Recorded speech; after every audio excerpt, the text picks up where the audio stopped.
তাহলে আমার একটু হেল্প হতো আর কি। কষ্টের মধ্যেও শান্তি আছে যে ঠাকুরকে কিছু করে দিতে পারছি আমি।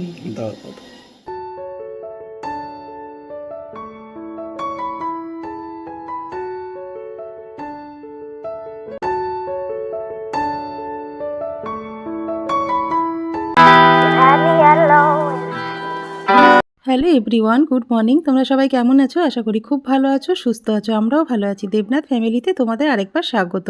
আজকে হচ্ছে বৃহস্পতিবার আর ঘড়ি কাটাতে বাজে এখন সকাল 7:30। তো এখন থেকেই ব্লগটা শুরু করলাম তোমাদের সাথে নিয়ে, সঙ্গে নিয়ে। আর আজকে বৃহস্পতিবারের পূর্ণিমা রয়েছে, তা বাড়িতে আমি কিভাবে পুজো দিই সেগুলোই তোমাদের সাথে আজকে শেয়ার করব। তা দেখো, কাকে কলসি নিয়ে কিন্তু চললাম এখন যমুনার ঘাটে। না গো, যমুনার ঘাটে না, একদম ঠাকুর ঘরে চলে আসলাম। এই ছোট্ট সিলিন্ডারটা কিন্তু আমার অনেক দিন আগেই কেনা হয়েছে, মানে এখানে আসার পরপরই কেনা হয়েছিল।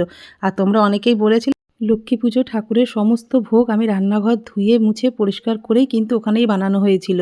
কিন্তু তার মধ্যেও তোমরা অনেকেই কমেন্ট করে বলেছো যে তোমরা আমিষ খাও, সেই রান্নাঘরে কিন্তু ঠাকুরের ভোগ রান্না করতে নেই।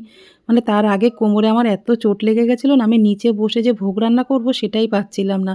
তোমরা তো কিছুদিন আগেই লোকনাথ পুজোর সময় আমি 3 ওভেনের গ্যাস ওভেন কিন্তু কিনে নিয়েছি। আমার ওই বাড়িতেও কিন্তু ডবল সিলিন্ডার, ডবল কিন্তু গ্যাস ওভেন। আর এখানে আসার পরে কিন্তু এই ছোটো সিলিন্ডারটা কিনে নিয়েছিলাম। কিন্তু লক্ষ্মী পুজো জানো তো অনেক রকমের ভোগ রান্না করতে হয়, একটাতে না অনেকটা সমস্যা। আর আমাকে কিন্তু ঘন্টার পর ঘন্টা নিচে বসে থাকতে হবে, ওই জন্য আমার কোমরের অবস্থা তো খুব একটা ভালো না। বসলেই না কোমর ভার হয়ে যায় জানো তো। আজকে কি করে কি করব সত্যি আমি বুঝতে পারছি না। সবটাই মা লক্ষ্মীর ভরসাতেই আমি সব কিছু করি, কিন্তু তাও কোমর কিন্তু একদম মানে না জানো তো, বসতে পারি না। কিছুক্ষণ পরে বসার পরেই কোমর পুরো ভারী হয়ে যায় আর কোমরে খুব যন্ত্রণা করে, মানে নিচু হয়ে কোনো কাজকর্মই করতে পারি না। সেই জন্য আজকে কিন্তু ছোটো সিলিন্ডারটা আমি বার করে নিয়েছি। এখানে আজকে কিন্তু অল্প করব, সেই জন্য একটাতে কোনো অসুবিধা হয় না। কিন্তু যখন অনেক রকমের ভোগ রান্না করি, যেরকম লোকনাথ পুজো, লক্ষ্মী পুজো, সেই সময় না একটু বড় গ্যাস হলে ভালো হয়। ওই জন্য আমি রান্নাঘরে দাঁড়িয়ে করেছিলাম। কিন্তু আমার একদম মন চায় না যে আমি রান্নাঘরে, যেখানে আমরা আমিষ খাবার দাবার খাই, সেইখানে ঠাকুরের ভোগ রান্না করব। আমাদেরও লোকনাথ পূজা আমাদের ওই বাড়িতে যেরকম বড় করে হতো, তখনও কিন্তু আমার দুটো মানে স্টিলের আমার গ্যাস ওভেন যেগুলো দেখছো রান্নাঘরে, ওটা কিন্তু ঠাকুরের জন্যই কিনেছিলাম। আর ওই বাড়িতে কিন্তু আরেকটা গ্যাস ওভেন পড়েও আছে। তা চলো,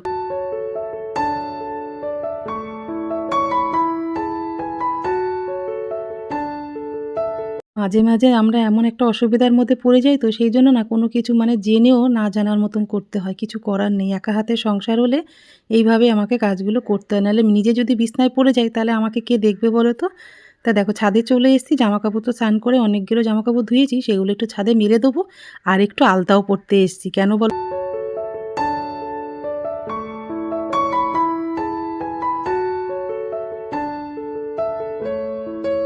ছাদে এসে দেখলাম আমার টগর গাছে 2-4টে মতো টগর ফুল ফুটে আছে। যাওয়ার সময় নিয়ে যাবো, ওটা পুজোর কাজে লেগে যাবে।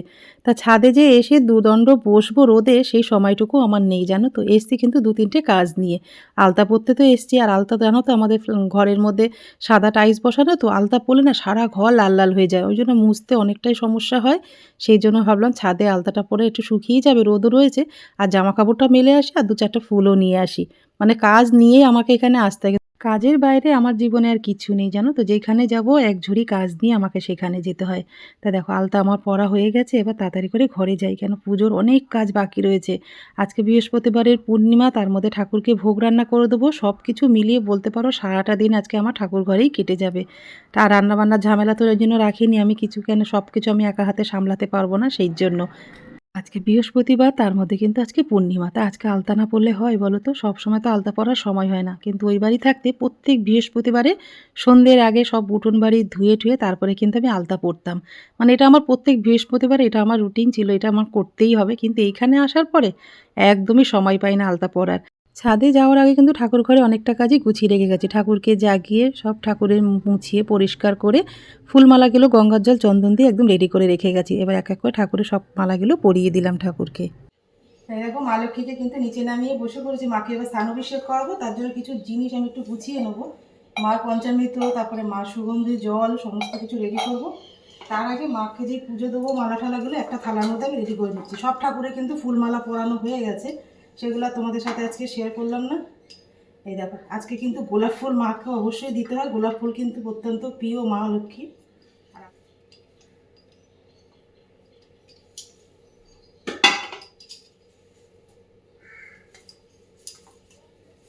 এই দেখো আমি সব মানে যা যা লাগবে মা লক্ষ্মী আজকে পুজো সেগুলো সমস্ত কিছু আমি এর মধ্যেই গুছিয়ে নেব। পান, বেলপাতা, দুর্ব,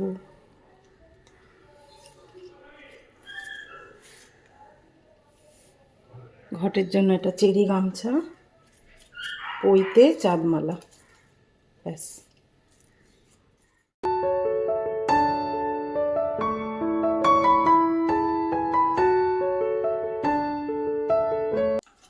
এই পুজোর থালা পর্যন্ত গুছানো হয়ে গেছে, এই সাইডে সব রেখে দিই। ধূপ দ্বীপ জ্বালিয়ে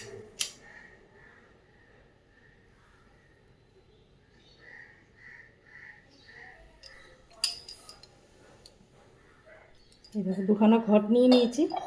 এই ঘটের মধ্যে আমি পঞ্চামৃত তৈরি করে নেব, তার জন্য কিন্তু দুধ দিয়ে দিলাম, দিয়ে দেবো দই, টক দই, মধু, দেবো ঘি,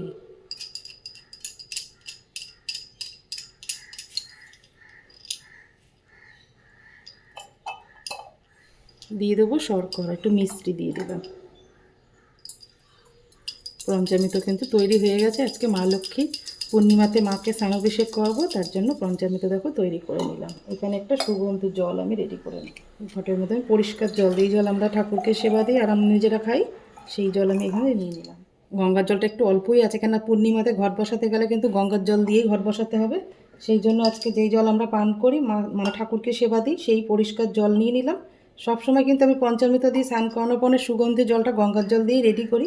আজকে কিন্তু পরিষ্কার জল নিয়ে নিলাম। এর মধ্যে দিয়ে দিলাম গোলাপ জল, একটু অগুরু, কিছু গোলাপ ফুলের পাপড়ি। এই যে মার কিন্তু দু ধরনের স্নানের অভিষেক করানোর জল কিন্তু একদম রেডি হয়ে গেছে।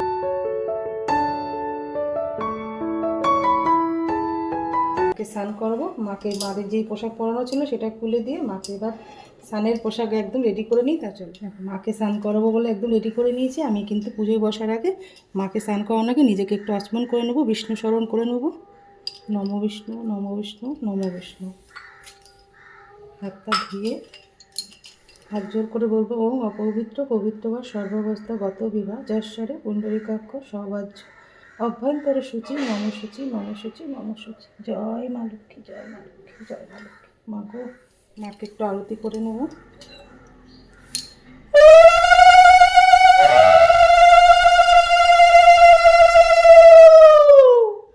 জয় মা লক্ষ্মী, জয় মা লক্ষ্মী। আগে মার চরণ ধুয়ে দেবো। ইদং সানিয়ং ওম শ্রী লক্ষ্মী দ্রব্যই নমঃ।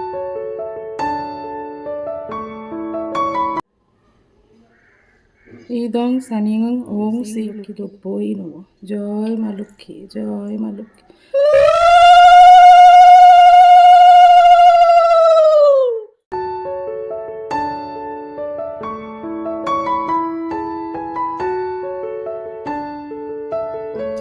পঞ্চামৃত দিয়ে মার স্নানাভিষেক করানো হয়ে গেছে। এবার পরিষ্কার সুগন্ধি জল দিয়ে মাকে একটু পরিষ্কার। স্থানীয় ওম শ্রী লক্ষ্মী দ্রব্যই নমঃ। জয় মা শ্রী লক্ষ্মী, জয়।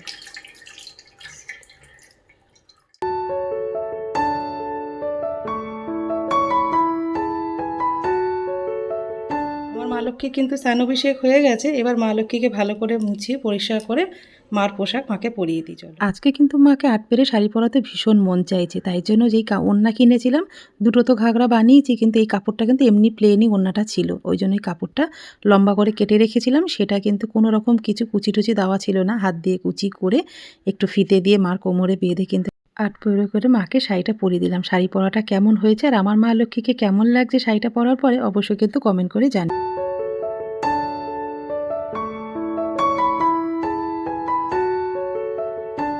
মা তো শাড়ি পরানো হয়ে গেছে, এবার মাকে ফুলমালা দিয়ে সুন্দর করে সাজিয়ে মার জায়গায় বসিয়ে দেবো। মার আসনটাও কিন্তু আমি ছাদে যাওয়ার আগে সমস্ত কিছু চেঞ্জ করেই গেছি। তারপর দেখো মাকে ফুলের মালা পরিয়ে এবার একটু সিঁদুর পরিয়ে দেবো। আর তোমাদের মধ্যে অনেকে কমেন্ট করে বলেছে মার কপালটা একটু খালি হয়ে থাকে, একটা টায়রা টিকলি পরিয়ে দিতে। মার খুব ইচ্ছা আছে জানো তো, সোনার ছোট্ট করে একটা টিকলি বানিয়ে দেবো। দেখি মা কবে সুযোগ করে দেয়।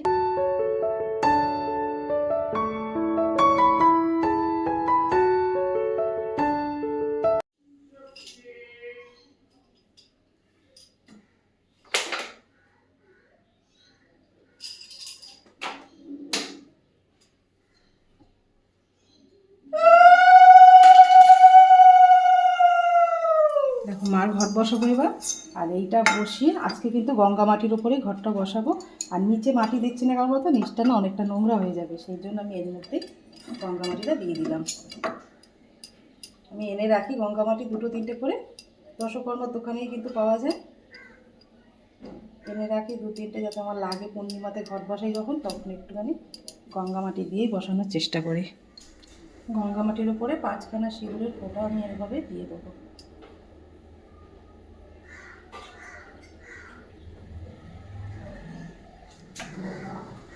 দিয়ে দেবো ধান আর দেবো দুর্বা। মার ঘট বসাবো, তার জন্য কিন্তু জায়গাটা আমি একদম রেডি করে নিয়েছি। চলো মার ঘরটা এবার রেডি করে, মা লক্ষ্মীর ঘর স্থাপন করবো আজকে এই ছোটো ঘরটার মধ্যেই আমি পারবো, কিন্তু তার জন্য এই ঘটির মধ্যে গঙ্গার জল দিয়ে দিলাম।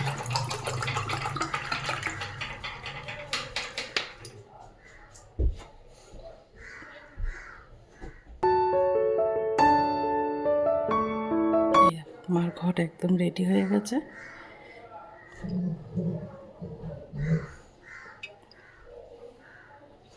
মার ঘটের মধ্যে দেবো, আজকে সুপারি বাড়ন্ত রয়েছে সেই জন্য আমি একটা হর্তুকি দিয়ে দিলাম, 1 টাকার কাঁচা কয়েন, একটা হলুদের কাঠ দিয়ে দিলাম, একটা আতপ চাল দেবো, দুর্বা 7খানা এখানে আম্রপল্লব নিয়ে নিয়েছি, সব কটা আমি সিঁদুর মাখিয়ে নেব। একটা পান নিয়ে নিলাম, জয় মা।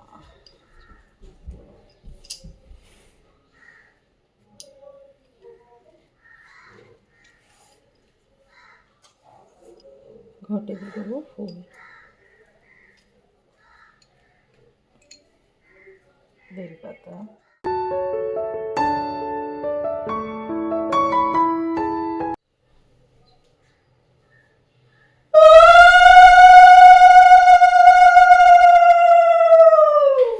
ঘটের মধ্যে দেবো একটা চেরি গামছা, মালা দেবো, একটা ফুলের মালা, জয় মা জয় মা। এটা পইতে গণেশ ঠাকুর উদ্দেশ্যে আমি কিন্তু পইতেটা ঘটে নিবেদন করে দেবো, জয় গণেশ। ঘটে একটা মা গোলাপ ফুল নিবেদন করবো, জয় মা।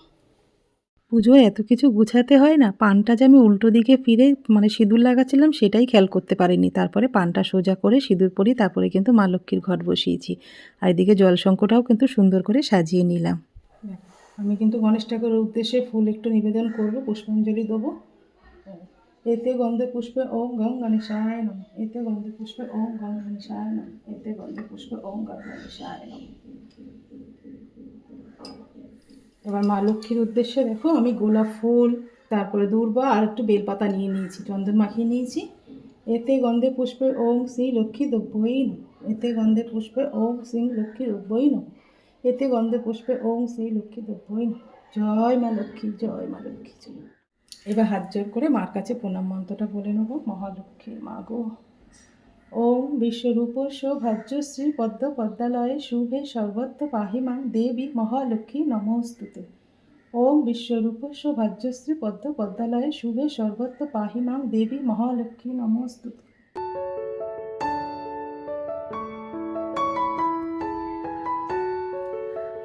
সকালবেলা এখন ঠাকুরকে ফল সেবা দেবো। দেখো ফল কিন্তু আমি সব তৈরি করে নিয়েছি। দুপুরে ঠাকুরকে ভোগ দেবো, এখনও সেগুলো জোগাড় করতে হবে, একটু সময় লাগবে। 10টা বেজে গেছে আজকে ঠাকুর দিতে। দেখো শুধু তো ফল দিতে না, একটু মিষ্টি তো দিতেই হয় ফলের সাথে। আমার কাছে বাতাসা আছে ঘরে, ঠাকুরের বাতাসা, সেই ঠাকুরের বাতাসা কিন্তু আমি একটা করে ফলের মধ্যে দিয়ে দিলাম। মিষ্টি ছাড়া শুধু ফল দিতে নেই। আর আজকে ঠাকুরকে দুপুরবেলা পায়েস মানে মিষ্টান্ন লুচি এগুলো একটু ভোগ দেবো, তো সেই জন্য মিষ্টিটা আর আনিনি।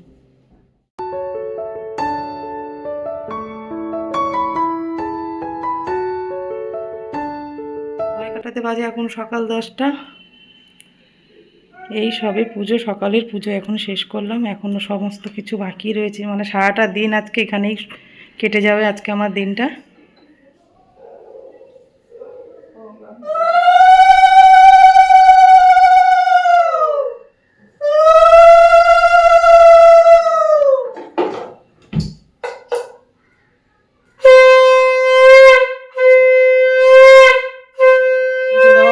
জায়গাটা ঠিক এরকম হয়ে আছে। এখন এগুলো সকালে পুজো দেওয়া তো আমার এখন হয়ে গেল। তা এখন দুপুরে ভোগের রান্না করব। তার আগে একটুখানি চেঞ্জ করে স্যামকে একটু খাইয়ে নিই। 10টা বেজে গেছে, ওরও ছেলেটার খিদে পেয়ে গেছে জানো তো। কাল রাতে 4খানা করে রুটি খাই তো, এখন ওর খিদে পেয়ে গেছে। ওকে 9টা সাড়ে 9টার মধ্যেই খাইয়ে দিই, আজকে একটু বেলা হয়ে গেল।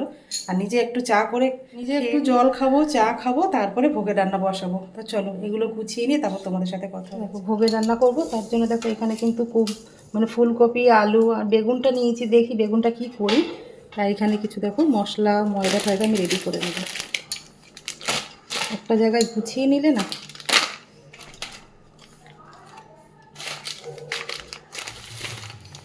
একটু আমল দুধ পায়েস করব। এই যে কিশমিশ, এই কাজু, এইটা কিশমিশ, আর এই যে এখানে 150 গ্রাম গোবিন্দভোগ চাল আছে।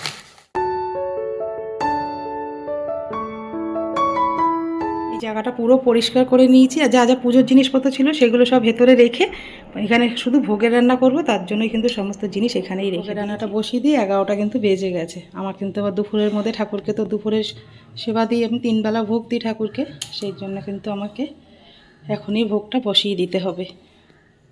দেখো ভোগের রান্না করবো, তাই জন্য চলে এসেছি। আর ঘড়ি কাটাতে কিন্তু 11টা 20 হয়ে গেছে। এখন না বসালে তো আমি দুপুরে ঠিক মতো ঠাকুরকে সেবা দিতে পারবো না। তো চলো এগুলো তো গুছিয়ে নিয়েছি, এবার সবজিগুলো কেটে নেব। একটু ফুলকপি দিয়ে, ফুলকপি আলু দিয়ে একটু রসা করবো, আর একটু লুচি, আর তার সাথে রয়েছে একটু মিষ্টান্ন। ব্যাস এই 3 রকমই ঠাকুরকে ভোগ দেবো। মানে অল্প কিছু সামান্য আজকে একটুখানি ভোগের আয়োজন করেছি, সেইটুকুই ঠাকুরকে দেবো। তো চলো এগুলো একটু কেটে গুছিয়ে নিই। সব কিছু গুছিয়ে নিয়ে বসলে না বেশিক্ষণ সময় লাগবে না।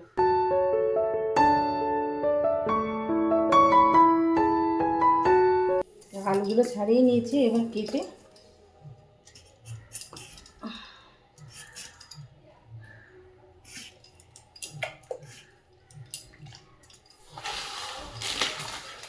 গামলার জলে ধুয়ে তো ভালো জলে ধুয়ে নেব।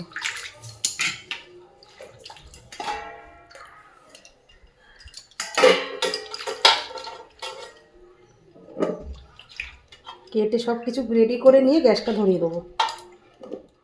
আলু তো আমার কাটা হয়ে গেছে, এবার ফুলকপিটা কেটে নিলেই মোটামুটি ভোগের কিন্তু যেটুকু বানাবো সেইটুকু আমার জোগাড় কিন্তু করা হয়ে গেছে।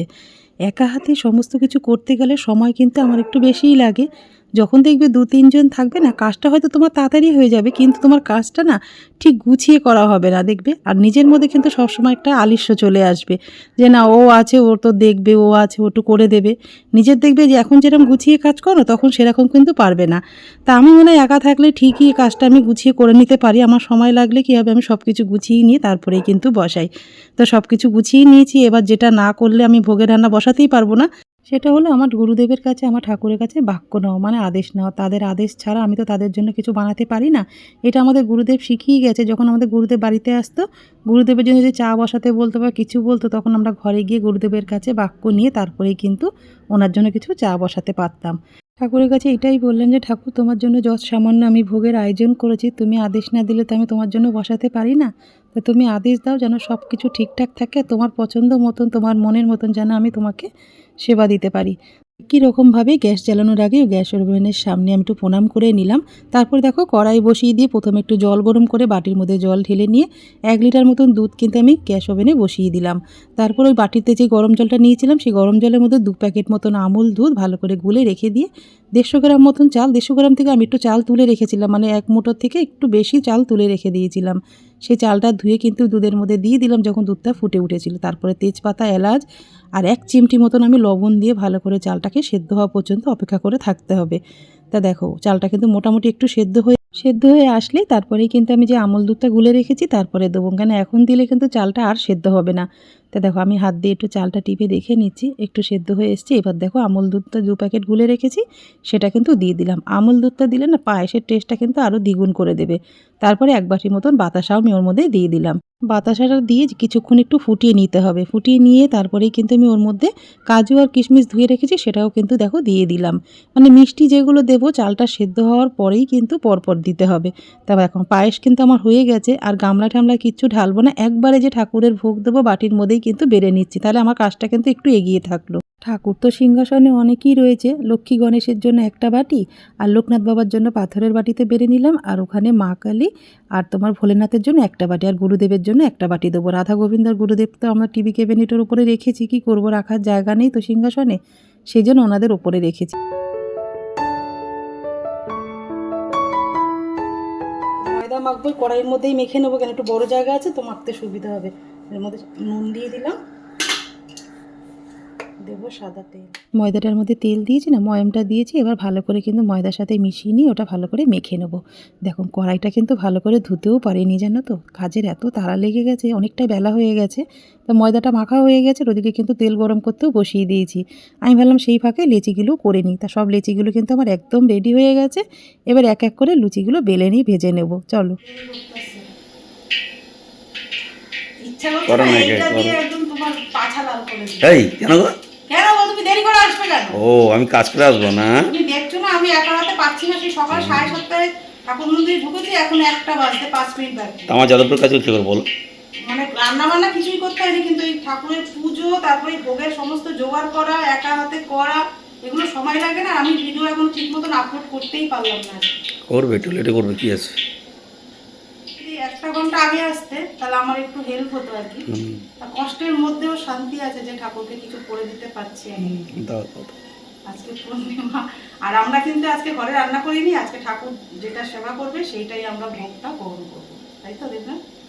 আমার কোনো ব্যাপার না, দুদিকে করতে গেলে আমাকে আর দেখতে হবে না, আমি একদম পুরো বাড়ি ছেড়ে পালাতে হবে তাহলে আমার।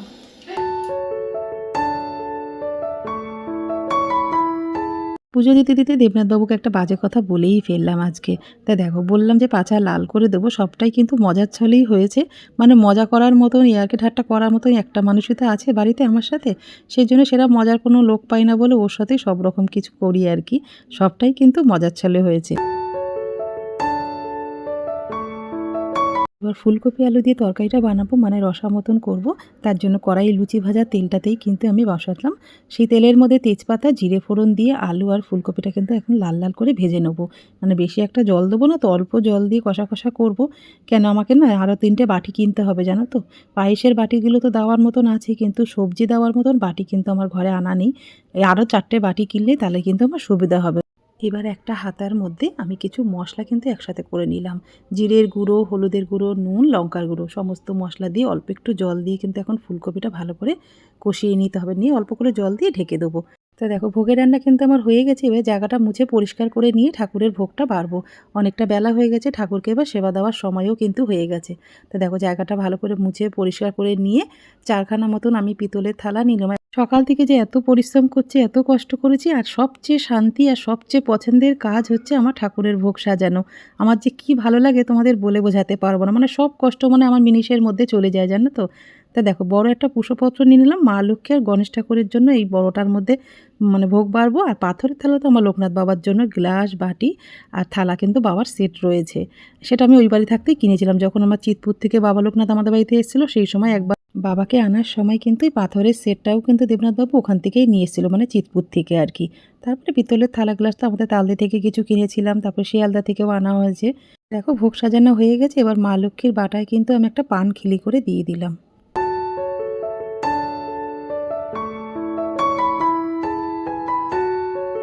গোলাপ ফুলগুলো তো দিয়ে দিয়েছি, 2-1টা থাকলে আমি পাপড়িগুলো একটু পায়েসের মধ্যে সাজিয়ে দিতে পারতাম, ওইটা অন্য একদিন ভোগ রান্না করবো সেই সময় দেবো।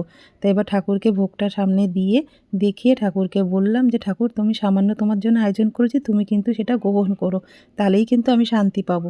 তা ঠাকুরকে বলে দেখিয়ে আমি কিন্তু বাটাগুলো ওখানে দিয়ে এবার এক এক করে ঠাকুরের বাটা নিবেদন করে কিন্তু দিয়ে দেবো। আর দেখো গুরুদেবেরও কিন্তু বাটিতে পায়েস, আর যে প্রসাদের থালা, ওখানে তো বড় থালা বসাতে পারবো না, সেই জন্য ছোট থালার মধ্যে, যে থালায় আমি নিত্যদিন সেবা দিই, সেই থালার মধ্যে আমি লুচিও দিয়ে দিলাম, ওখানে দিয়ে নিবেদন করে দিয়েছি গুরুদেবকে। তা চলো পরে গিয়ে তোমাদের সাথে কথা হচ্ছে।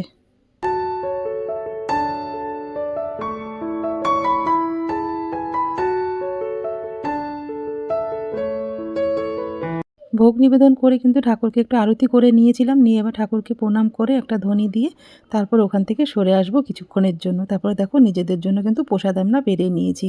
বাবু কিন্তু কাজের জন্য একটু বেরিয়ে গেল, একটু পায়েস খেয়েই বেরিয়েছে, ও চলে আসবে একটু পরে। তা দেখো আমরা কিন্তু এবার দুজনে মিলে একটু মানে একা হাতে সংসার সামলে পুজো সামলানো, তারপরে একা হাতে আবার সমস্ত জোগাড় করে ভোগের রান্না করা, প্রচুর কষ্ট আছে, ধৈর্য আছে। তার মধ্যেও না একটা আলাদা শান্তি পেলাম, জানো তো। আজকের অনেক দিন ধরে ভাবছিলাম ঠাকুরকে কবে একটু ভোগ রান্না করে দেবো। আজকে দিতে পেরে ভীষণ ভালো লাগে। বলতে পারো সারাদিন কষ্ট করার পরে ভগবানের প্রসাদ পেয়ে জীবনটা ধন্য হয়ে গেল আজকের ব্লগটা এই পর্যন্তই রাখলাম। যদি তোমাদের কিছু ভালো লাগে লাইক কমেন্ট শেয়ার করো। আমার চ্যানেল নতুন হলে অবশ্যই কিন্তু তোমরা সাবস্ক্রাইব করো।